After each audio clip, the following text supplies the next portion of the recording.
The Wonder of You, listening to Radio Fremantle 107.9 FM. And you know why it's the Wonder of You? We have our very special guest, Heather Bonney. Hello, Heather, and welcome to 107.9 FM, Dyer's Drive. Thank you for having me. It's an honour. It's an honour to have you here, and you've got so much to tell us. Let's get right into it now. Heather Bonney, your father was obviously a legend. Yes, indeed so, yes. Why did you choose the song The Wonder of You? Because it's actually on his YouTube clip, featuring him slalom skiing at a short line at 32 off, and his competing when he was 80 years old for his birthday. They played it for him, so on the big screen. So The Wonder of You was him. And he was 80. What year did he pass away? 84 he was, October 4th, 2012. So 80, he was skiing and being filmed for The Wonder of You. Yes, with the soundtrack. Yes. Ryan Green, the Australian waterski champion, actually filmed him, and he did a world championship run for his age group. Yes. Well, let's start at the very beginning, because it's a very good place to start, Heather. Tell us about your dad, where he was born. And he was born in Tasmania, actually, and when he was about 13, he actually stowed away on a ship and went to Melbourne to live with his uncle, who was into pest control, and taught him everything about pest control. And then he started his own business up and came to Perth in 1955 and started HPC Pest Control. HPC, now for people out there of a certain generation, tell us, it had a little jingle, didn't it? Yes, it was always on the Channel 9 news saying, say hello to HPC and say goodbye to pests. And that was your dad's company? Yes, the jingle, yes. He had about 50 vehicles out on the road, and with his two uncles he started the business up.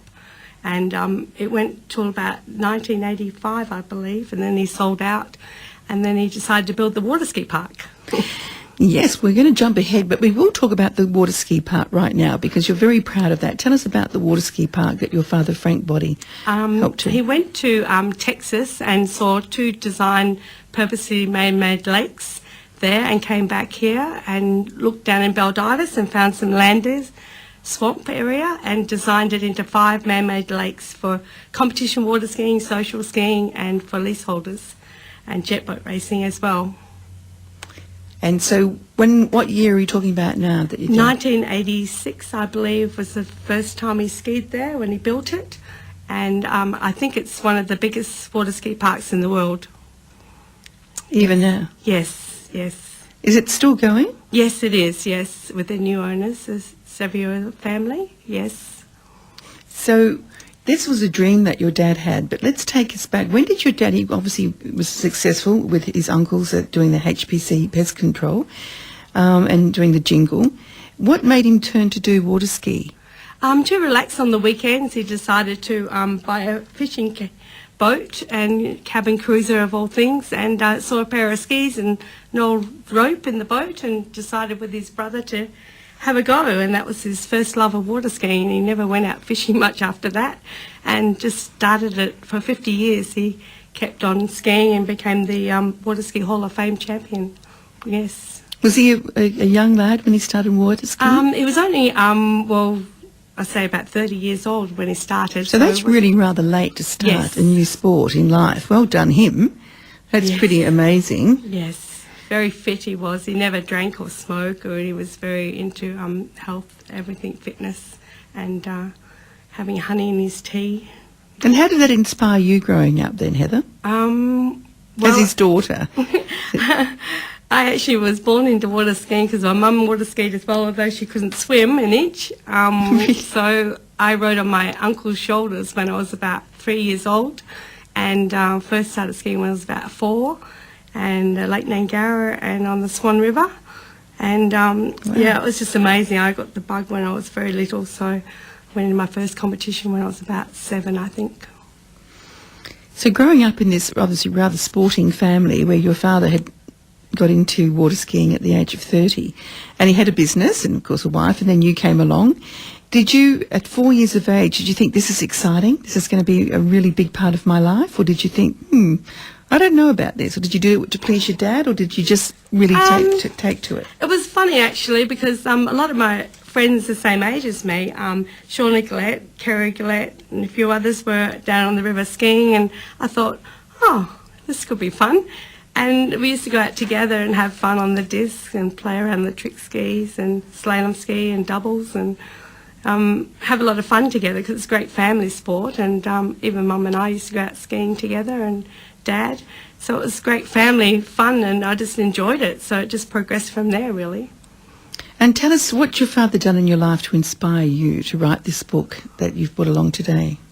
Oh, it's just amazing. It just the way he went about things, and he was always helping people, and coached water skiers from around the world, and taught me to be the best I could, and just, yeah, the person he was is just amazing. He just enthralled everybody's lives, and I think everybody misses him as much as me, actually.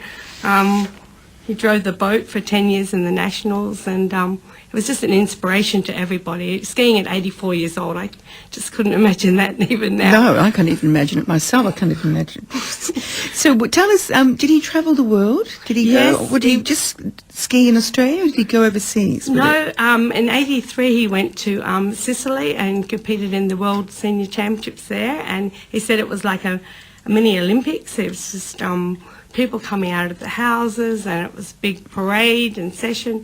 He said it was the best tournament he'd ever been to in the world, and he met so many people from America and all over the world, and they became great friends. And then he travelled to Texas to ski with Ken White, and that's how he got inspired to build the lakes. And with Graham Budd, his best friend, who's still skiing and 78 years old in the Nationals now. So there's been a lot of inspiration around you growing up in this water skiing world. Now, yourself, have you been and competed in the States? Yes, I went when I was about 25 years old. I first competed in the professional Moomba Masters tournament when I was 16, and open women's competition in slalom, trick and jump. And then I went overseas to compete in tournaments over there and train. So here you are back in Perth now, and you've written this book. Was that written here in Australia or over in America when you were there? No, actually here with a lot of late night phone calls and emails. I think there was 3,000 of them. I think John reminds me every day. And we actually did it without even knowing each other, but we met on Facebook, and he approached me, and he's an author of 10 books. And it was an honour to do the book with him, because he was a waterskier, champion waterskier, in fact, at Cypress Gardens back in the 60s, who's also 80 years old. Yes, it was very inspiring. So this is a book that looks gorgeous too, by the way. Tell us a bit about what's inside it, so people, if they're interested in water skiing and WA. Well, most of his life was in WA, even though he was born in Tasmania. What inspired you to get together with this guy and write this book for your beloved father? Oh, I always dreamt of writing a book, actually, about the life of Dad skiing, and it's got 300 coloured photos in it and 300 pages, with 50 tributes from people that skied with Dad all over the world.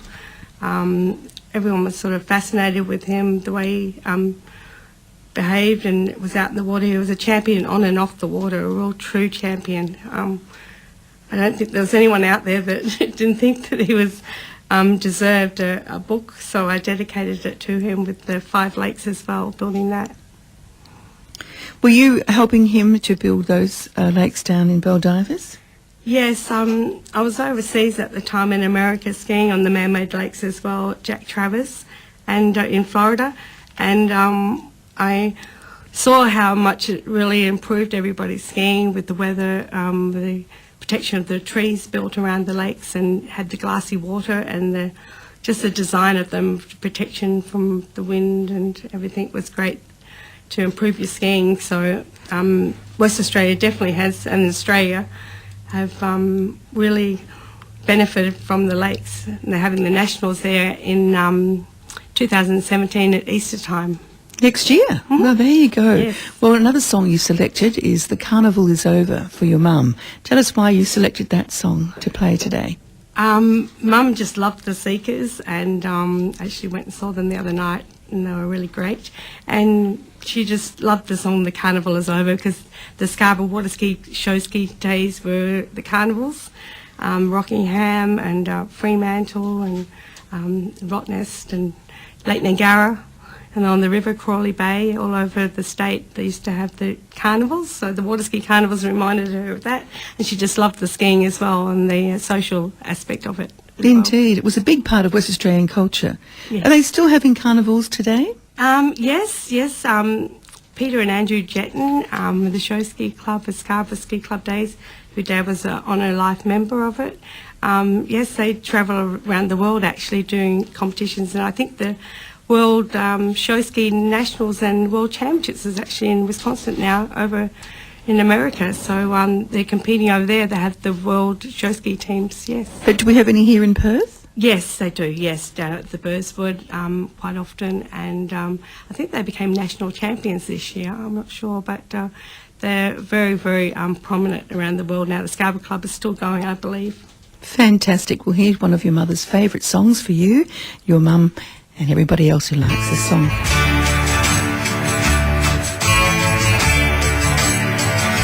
Say goodbye, my own true lover, as we sing a lover song.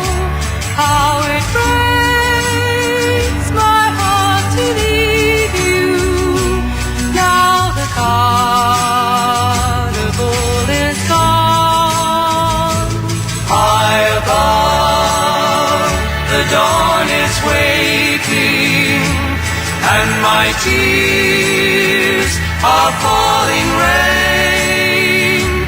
For the carnival is over, we may never meet again. Like a drum, my heart was beating, and your kiss was sweet as wine. But the joys of love are fleeting, for Pierrot and Columbine. Now the harbour light is calling. This will be our last goodbye. Though the carnival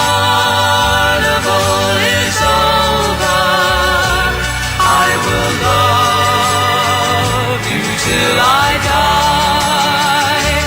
Like a drum, my heart was beating, and your kiss was sweet as wine. But the joys of love are fleeting, for Pierrot and Columbine. Now the harbour light is calling. This will be our last goodbye.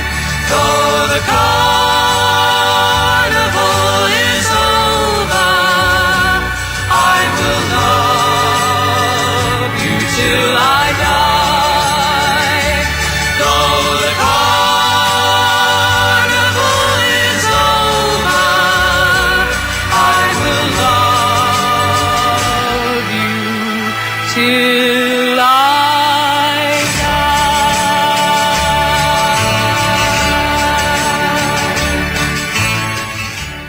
Song dedicated to Heather Bonney's beloved mother, Marion, who left us in 95, but also was a former state champion. There's a lot of sports in your family, Heather Bonney.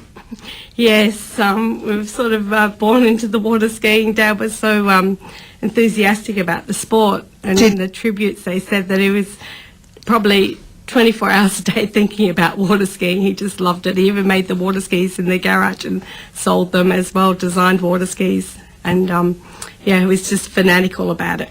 So he got your mum into water skiing? Yes, she didn't want to at first because she couldn't swim an inch, but Dad got her into the skiing and a little bit of show skiing, and then the tournament skiing, Slalom. Sounds like quite a remarkable man. Now, this is a remarkable book that Heather has written, and it looks beautiful, and there's a copy to be given away at the end of the show. Tell us about, was it produced here in Australia or in America, Heather? It was actually published in America, in Atlanta, with Lynn Hubbard, Lemon Press Publishing, and with my co-author, Jon Broderick, organising that for me. And it's 300 pages with 300 coloured photos and 50 tributes from all over the world. And a lot of people have been impressed with it. I've taken it to the Waterski Masters, and Kuno Richard, the International Waterski Federation, has commended me on writing it. And there's a lot of skiers that are in it from all over the world, not only about Dad's story, it's about all the champions from the golden age, from the 60s right up to now. It's a fantastic read, a fantastic book put together by his beloved daughter, who was inspired by her father and mother her entire life. With great love and dedication, this book's being written. Is that correct, Heather? Yes. I think Dad would be honoured and smiling about it, because he was always really pleased about his lakes and proud of this sport of water skiing. He just loved it, and anybody that was around, even the gardener at the water ski park, he'd take for a ski, or he'd encourage anybody to water ski from any age. From about 2 years old, I think we taught the youngest skier, and right up to like his 84, he was skiing right up until he got sick with cancer.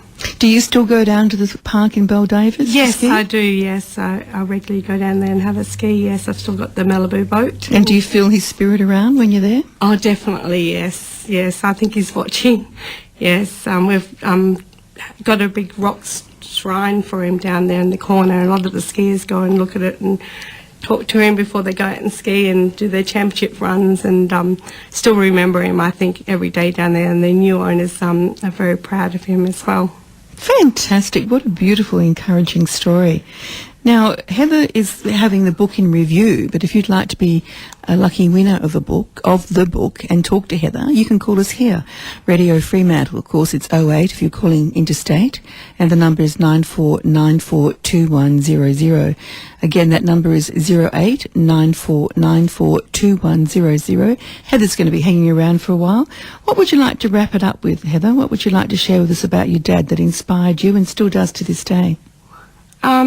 Just that it's a healthy sport, water skiing, and if you haven't tried it, I suggest you go down to the park and have a ski with them down there, Mark and Sally.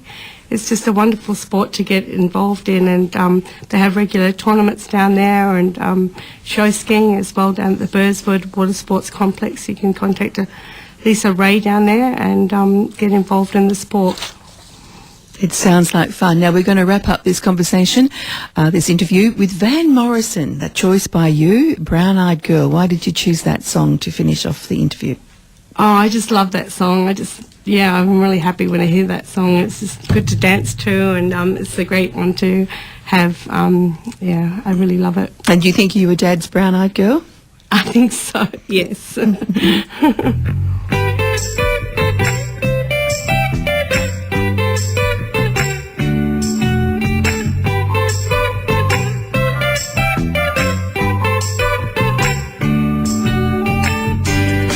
When we go, days when the rains came down in the hollow, we were playing a new game, laughing and a running, hey, skipping and a jumping, in the misty morning fog with our hearts a thumping, and you, my brown-eyed girl.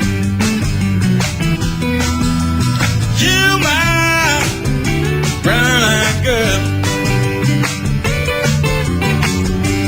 whatever happened, that you dance so slow, going down the old mine with the transistor radio, standing in the sunlight laughing, hide behind the rainbow's wall, slipping and sliding all along the waterfall with you, my brown-eyed girl. You, my brown-eyed girl.